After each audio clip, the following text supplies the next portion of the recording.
नमस्कार मैत्रिणींनो, आज आपण अगदी चविष्ट असा उपमा बनवणार आहोत. तर लगेच सुरुवात करूया. सर्वात आधी या ठिकाणी मी पाणी गरम करायला ठेवलेलं आहे. त्यानंतर मी दुसऱ्या कढईमध्ये या ठिकाणी रवा छान भाजून घेत आहे. आता आपला रवा भाजून झाल्यानंतर तो रवा मी काढून घेत आहे. त्यानंतर मी कढईमध्ये तेल घातलेलं आहे. त्यामध्ये जिरा, हिरव्या मिरच्या, कांदा घालून घेतलेला आहे आणि त्यांना छान परतून घेतलेला आहे.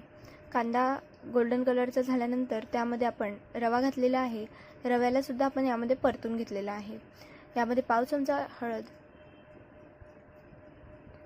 1 चमचा साखर आणि चवीनुसार मीठ घालायचं आहे आणि याला सुद्धा परतून घ्यायचं आहे. आता गॅस बंद करायचा आणि यामध्ये छान उकळलेलं गरम पाणी घालायचं आहे.